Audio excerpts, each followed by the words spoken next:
Muito bom dia, meus irmãos. Deus abençoe a nós todos. Todos nós somos necessitados. Todos os dias nós clamamos a Deus pela proteção, pela direção, e o Senhor nos tem ajudado, como podemos dizer em todos os finais de dia. Ebenezer, até aqui nos tem ajudado o Senhor. Meus irmãos, ontem nós estávamos falando sobre a ressurreição, que é a justificação da nossa fé. Que nós fomos libertos por Jesus Cristo. O preço já foi pago. Mas nem todos conseguem sair, mesmo estando libertados.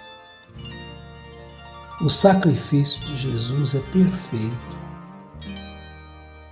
Ele não deixou nem uma coisinha para trás, para que pudesse necessitar de alguém completar o plano da salvação. Isso me emociona e ao mesmo tempo me entristece.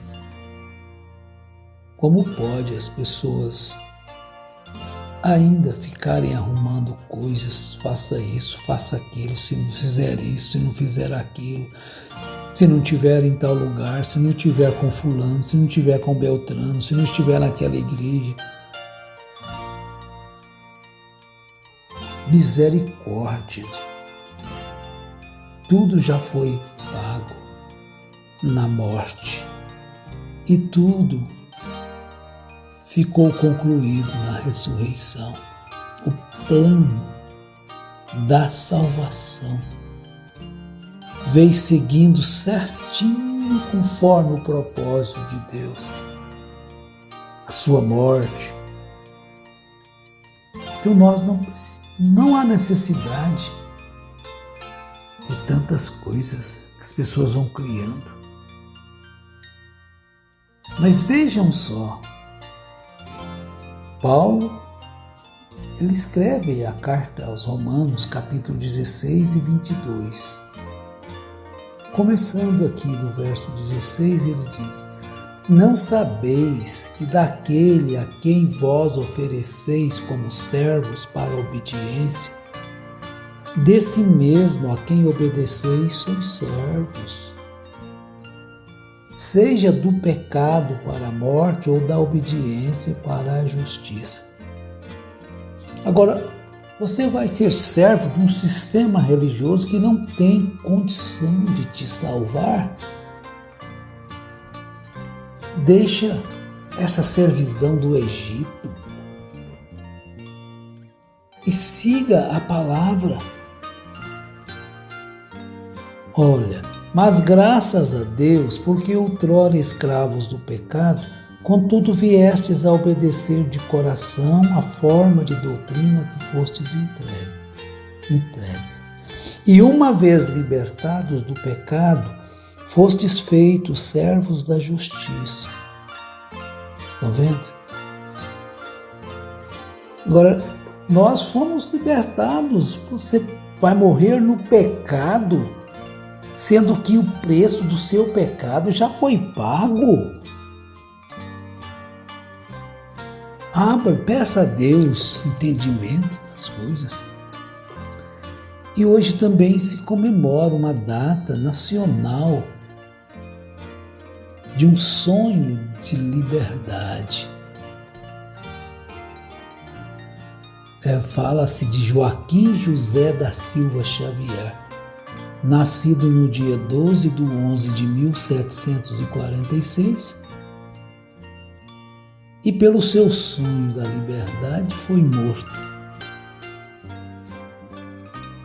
em 1792. Foi presa em 1789, portanto, 3 anos de prisão. E tem uma frase dele. Ele disse assim: pois seja feita a vontade de Deus. Jurei morrer pela independência do Brasil, cumpro a minha promessa. Estão vendo? O país era muito subjugado por Portugal e eles cobravam muito alto. O imposto era alto, 1/5. 1/5, então, era muito alto, né? De tudo aquilo que se produzia. Mas ele tinha um sonho de ver o Brasil livre daquilo. Ele não conseguiu o que ele queria. Mas foi uma semente plantada. E o tempo foi passando e aquilo aconteceu. Embora hoje o Brasil ainda não é totalmente liberto devido à dívida que é muito alta. A dívida sobrecarrega a nação. São bilhões e bilhões e bilhões por ano só de juros da dívida. Agora você faz essa comparação. Ano passado chegou a quase 1 trilhão de juros da dívida. E agora, se alguém chegar trilionário e pagar a dívida do Brasil e dizer: agora vocês são livres, viva a vossa vida, você vai ter abundância maior, a nação vai se tornar uma nação rica, que naturalmente é rica, mas a dívida solapa as economias. Então o homem perdido, ele lutou para se colocar o Brasil livre, mas não teve condição. Agora, no mundo espiritual, meus irmãos, quantos anos se passaram? Milhares de anos, até que veio o libertador, nascido de uma virgem, na cidade de Belém, nascido de uma mulher, Maria, gerado por obra e graça do Espírito Santo. E ele veio fazer o quê? Trazer liberdade. Mas para trazer a liberdade, um preço teve que ser pago. Um preço teve que ser pago. Era exigido um alto preço para redimir a raça caída de Adão. Mas ele topou a parada. Ei, glória! Glória, glória, aleluia! Glória, glória, aleluia! Glória, glória, aleluia! Ele topou a parada. Eu pago o preço pelo Zaqueu, pela Maria Madalena, pela mulher pecadora, por todos. Eu pago o preço por aqueles que vão nascer daqui a 2000 anos até que eu venha. Portanto, ele disse aos seus discípulos: ide, pregai para todos. A salvação hoje é acessível. Eu paguei o preço. Se você se perder, você vai se perder perdoado. Por não aceitar, não receber o perdão, por não quebrar o orgulho. Mas, graças a Deus, Porque outrora escravos do pecado, contudo viestes a obedecer de coração a forma de doutrina que fostes entregues. E uma vez libertados do pecado, fostes feitos servos da justiça. Oh, que coisa maravilhosa! E quando vocês eram escravos do pecado, estáveis isentos em relação à justiça. Agora, naquele tempo, que resultados colhestes? Somente as coisas de que agora vos envergonhais, porque o fim das obras do pecado é a morte. Agora, porém, libertados do pecado, transformados em servos de Deus, tendes o vosso fruto para a santificação e, por fim, a vida eterna. Porque o salário do pecado é a morte, mas o dom gratuito de Deus é a vida eterna em Cristo Jesus, nosso Senhor. Que coisa gloriosa! Isso é tremendo! Isso é simplesmente maravilhoso. Olha, Romanos 8:18. Porque para mim tenho por certo que os sofrimentos do tempo presente não podem ser comparados com a glória a ser revelada em nós. A ardente expectativa da criação aguarda a revelação dos filhos de Deus. Pois a criação está sujeita à vaidade, não voluntariamente, mas por causa daquele que a sujeitou, na esperança de que a própria criação será redimida do cativeiro da corrupção para a liberdade da glória dos filhos de Deus. Porque sabemos que toda a criação a um só tempo geme e suporta angústias até agora. E não somente ela, mas também nós que temos as primícias do Espírito, igualmente gememos em nosso íntimo, aguardando a adoção de filhos, a redenção do nosso corpo, para ser semelhante ao dele, como já ouvimos ontem. Porque na esperança fomos salvos. Ora, a esperança que se vê não é esperança, pois o que alguém vê, como esperará? Assim como todos os filhos em uma família humana são herdeiros dos pais, juntamente com o irmão mais velho, assim também os crentes são herdeiros de Deus em Cristo e juntamente com ele.